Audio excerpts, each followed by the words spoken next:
안녕하세요. 김건우 목사입니다. 오늘부터 추석 연휴가 시작됩니다. 연휴 첫날을 어떻게 맞이하셨는지요? 가족과의 반가운 만남뿐 아니라 쉼과 감사도 풍성한 명절 되시기 바랍니다. 고마운 분들을 돌아보고 어려운 분들을 돌아보는 그런 은혜도 있으면 좋겠습니다. 명절 연휴이니 한 주 쉴까 하다가 연휴 첫날을 말씀으로 시작하시면 좋겠다 싶은 마음이 들어 준비하여 보내드립니다. 처음에는 추석에 어울리는 말씀을 골라 묵상하여 보내드릴까 생각했었는데 큐티를 하다가 창세기 말씀이 제 마음에 남아 창세기 본문을 묵상하여 보내드리기로 했습니다. 오늘 함께 묵상하고자 하는 말씀은 창세기 46장 1절에서 4절 말씀입니다. 총리가 된 요셉의 초청으로 야곱의 집은 애굽으로 이주하게 되는데요. 46장 1절에서 4절 말씀은 그 과정에서 야곱이 경험하게 되는 아주 특별하고 의미 있는 사건을 담고 있습니다. 야곱의 인생은 참으로 파란만장했습니다. 애굽에 도착한 야곱이 바로 왕 앞에 섰을 때 그는 자신의 인생 여정을 이렇게 표현했죠. 창세기 47장 9절 말씀을 현대인의 성경으로 읽어드리겠습니다. 나그네처럼 살아온 세월이 130년이 되었습니다. 내 조상들의 나그네 생활에 비하면 내 나이가 얼마 되지 않지만 정말 고달픈 세월을 보냈습니다. 개역 개정 성경은 험악한 세월을 보냈다라고 번역했죠. 그만큼 그의 인생 여정은 만만치가 않았던 것입니다. 특히 사랑하는 요셉을 잃고 난 후에는 눈물로 세월을 보냈습니다. 그런데 요셉이 살아있을 뿐 아니라 애굽의 총리가 되어 가족들을 초대한다는 것입니다. 그 순간 잃어버린 삶의 의지가 되살아났습니다. 온 땅에 극심한 기근이 계속되고 있었지만 흉년은 아직 5년이나 더 남아 있었습니다. 그러니 죽은 줄로만 알았던 요셉이 살아있을 뿐 아니라 가족들을 애굽으로 초청했다는 사실은 야곱 가문을 살리고 지키려 하시는 하나님의 은혜임이 분명했습니다. 그래서 그는 모든 가족들과 소유를 이끌고 애굽을 향해 길을 나서게 됩니다. 하지만 야곱의 마음은 편안하지만은 않았습니다. 그를 찾아온 하나님께서 야곱아 야곱아 애굽으로 내려가기를 두려워하지 말라 말씀하신 것을 보면 두려움도 있었던 것 같습니다. 130살이라는 적지 않은 나이에 낯선 이방 나라로 이주하는 결단은 쉽지 않았을 테고 아버지 이삭이 애굽으로 내려가려 할 때 하나님께서 막으셨던 일도 들어 알고 있었기 때문일 겁니다. 그러나 야곱은 많이 성숙해져 있었습니다. 그래서 두려움에 사로잡혀 안절부절하거나 인간적인 판단을 한 것이 아니라 하나님께 단을 쌓았습니다. 46장 1, 2절 말씀을 읽어드립니다. 이스라엘이 모든 소유를 이끌고 떠나 브엘세바에 이르러 그의 아버지 이삭의 하나님께 희생제사를 드리니 그 밤에 하나님이 이상 중에 이스라엘에게 나타나 이르시되 야곱아 야곱아 하시는지라 야곱이 이르되 내가 여기 있나이다 하매 아마도 야곱은 그동안 살아왔던 헤브론에서 출발하였을 텐데요. 헤브론에서 브엘세바까지는 약 36km 정도의 거리이며 브엘세바는 가나안 땅과 애굽의 구분점이라 말할 수 있는 지점입니다. 야곱은 바로 그곳에서 하나님께 제사를 드린 것입니다. 어쩌면 하나님께 예배드리고 기도를 드린 후에 애굽 땅으로 들어서려 한 것인지도 모르겠습니다. 그가 어떤 기도를 드렸는지 어떤 생각을 했는지 성경은 침묵하고 있습니다. 하지만 아마도 지나온 130여 년의 세월이 주마등처럼 스쳐 지나갔을 것입니다. 그리고 고향을 떠나 낯선 애굽 땅으로 가는 자신과 가문의 미래를 하나님께 맡기는 기도를 드렸을 것입니다. 사랑하는 여러분, 여러분의 인생의 중요한 순간 그 갈림길에 설 때마다 어떤 일을 하십니까? 가만히 생각해 보세요. 그때 나는 어떤 일을 했던가? 그런 순간 우리 가정은 어떤 모습이었던가? 사랑하는 여러분, 인생의 중요한 순간 하나님 앞에 나아가 예배하시기 바랍니다. 하나님을 묵상하고 기도하며 주님께 앞길을 맡기시기 바랍니다. 그러한 자리에 하나님께서 찾아와 주십니다. 우리의 기도를 들으시고 응답하십니다. 그 여정을 온전히 책임져 주십니다. 그러니 인생의 중요한 갈림길 앞에 설 때에는 하나님께 예배 드리십시오. 지나온 날들을 회고하며 감사하고 알지 못하는 미래의 여정을 맡기는 일을 하시기 바랍니다. 그것이 지혜를 얻은 자의 복된 선택입니다. 흥미로운 사실은 야곱의 아버지 이삭 때에는 애굽으로 가지 못하게 하신 하나님이 지금은 애굽으로 가는 길을 열어주실 뿐 아니라 그 걸음을 인도하고 계신다는 사실입니다. 인간은 생각이 짧고 시야가 좁아서 애굽 하면 어떤 절대적인 편견을 가질 수 있고 지난 한 번의 경험을 절대적인 것으로 일반화시켜 버리기가 쉽습니다. 그러나 하나님은 애굽으로 가는 길을 때로는 막기도 하고 때로는 열기도 하십니다.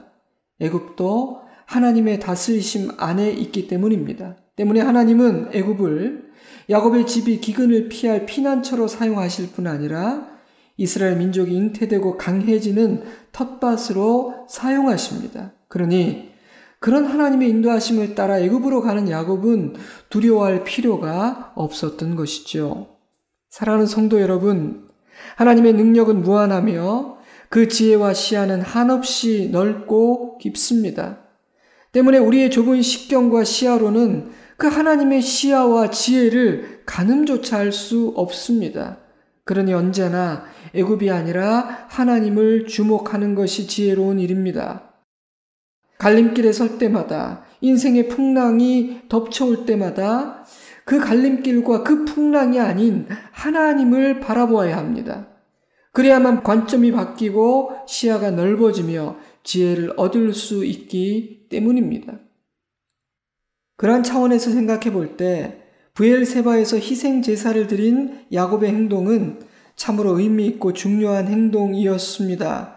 단지 종교적인 의무나 요식 행위가 아니었다는 뜻입니다.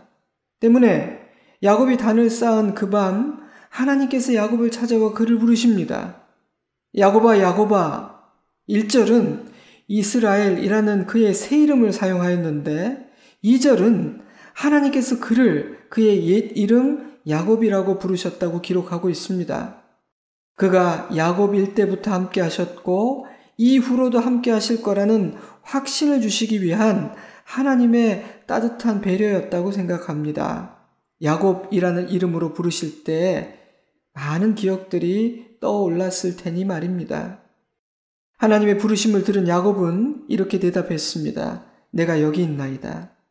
단순한 대답같이 들리지만 이 짧은 대답 안에는 하나님을 경외하고 온전히 순종하고자 하는 겸손과 신뢰의 자세가 담겨 있습니다.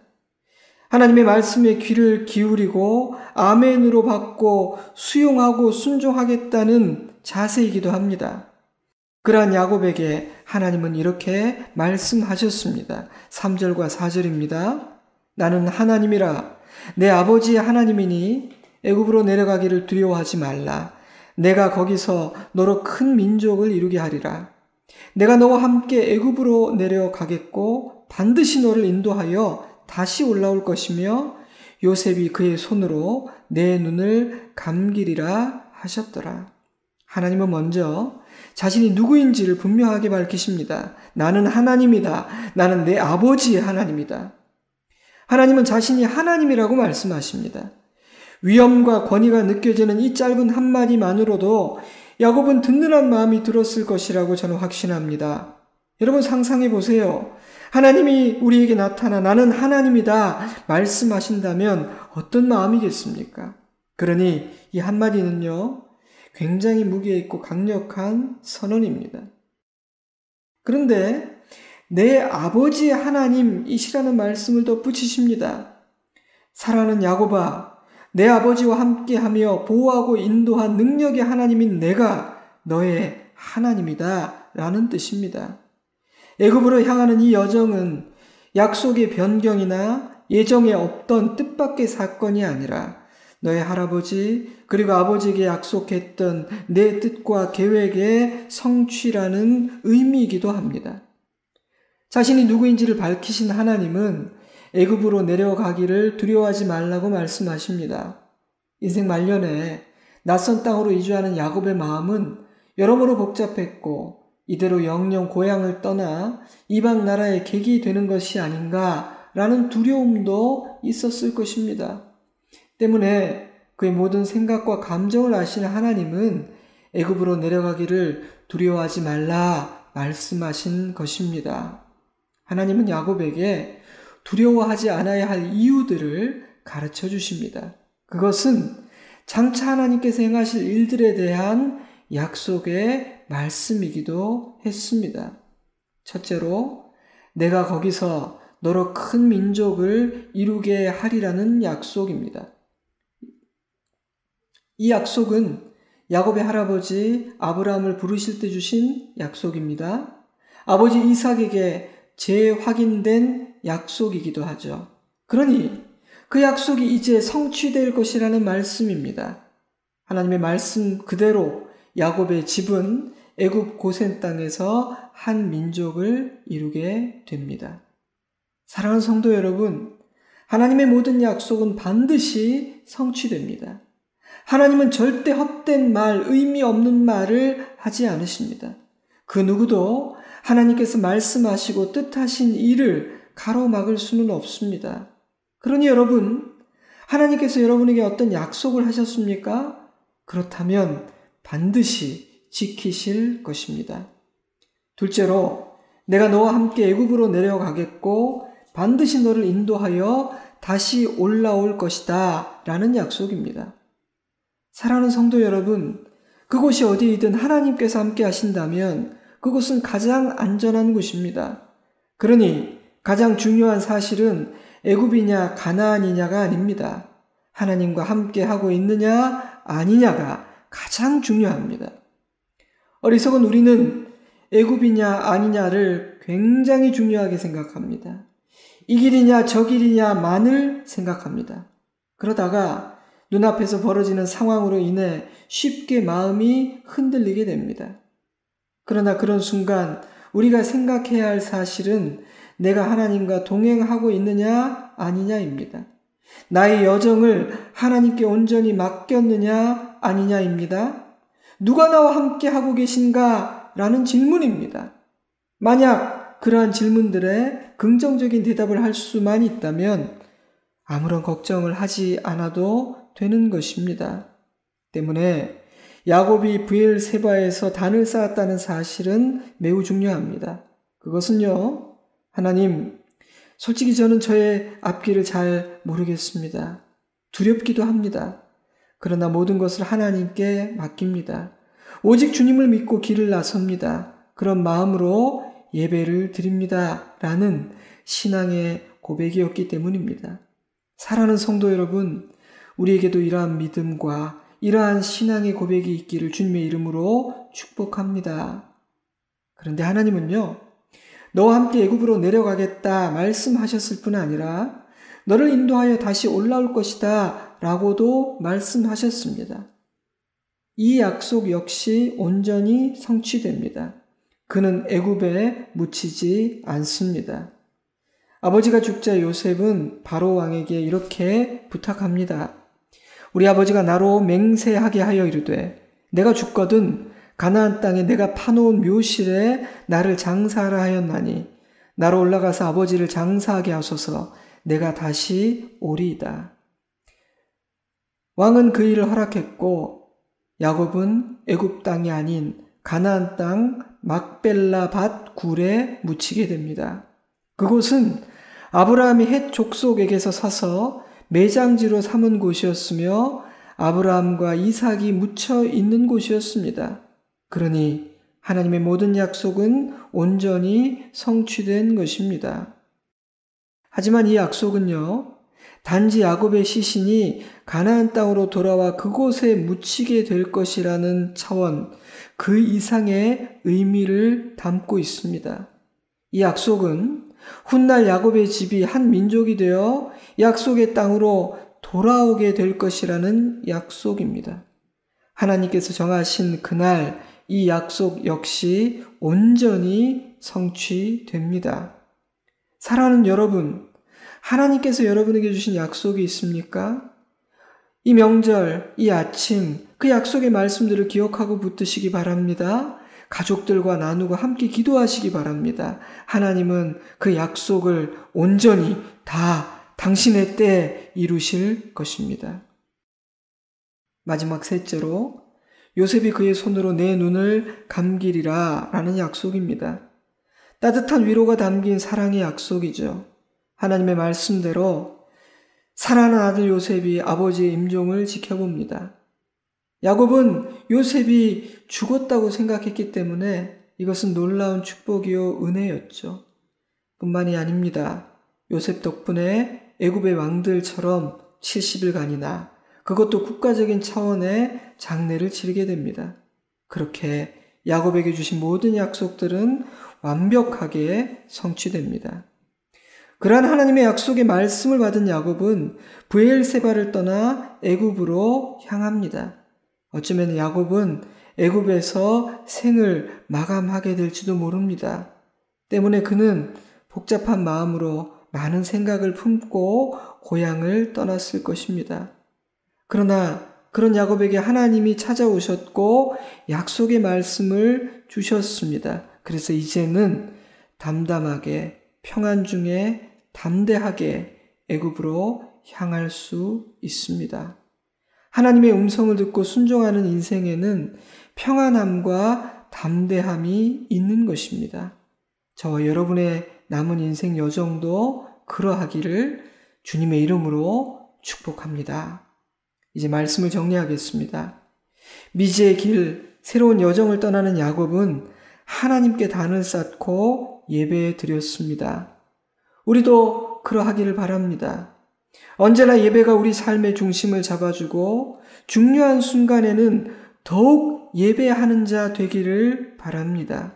그런데 저는 이 예배를 주도한 사람이 이 집의 가장인 야곱이라는 사실을 주목합니다. 이것은 가장이 해야 할 가장 중요한 일이라는 의미입니다. 가장은 가족들을 하나님 앞으로 예배의 자리로 이끄는 자입니다. 그것이 가장에게 허락된, 가장에게 부여된 가장 거룩하고 영광스러운 사명입니다. 야곱이 주님만을 의지하겠다는 신앙의 고백을 드리며 모든 것을 맡길 때 하나님은 야곱을 찾아와 말씀해 주셨습니다. 나는 하나님이다. 나는 내 아버지의 하나님이다. 나는 너로 큰 민족을 이루게 만들 것이다. 나는 언제나 너와 함께 할 것이다. 너는 사랑하는 아들 요셉의 사랑과 축복 속에 눈을 감게 될 것이다. 이러한 약속들은 단지 야곱에게만 주어진 은혜의 약속인 것이 아닙니다. 이 약속은 하나님을 믿고 의지하는 모든 자들, 신령과 진정으로 하나님께 예배하는 모든 자들에게 주시는 축복이요 은혜의 약속입니다. 그러니 여러분, 이 말씀을 마음에 새기시기 바랍니다. 그리고 하나님께 행하실 놀랍고 아름답고 선한 일들을 믿음으로 소망 중에 기대하시기 바랍니다. 말씀을 묵상하며 하나님과 야곱의 사이가 참으로 친근하고 각별하다는 생각이 들었습니다. 여러분, 야곱의 일생을 읽어보면요, 하나님은 아주 여러 번 야곱을 찾아오셨고 따뜻하게 말씀해 주셨습니다. 오늘도 그러합니다. 야곱이 하나님께 희생 제사를 드리자 하나님은 그에게 찾아와 말씀해 주십니다. 야곱은 하나님의 말씀을 듣고 수용하고 순종합니다.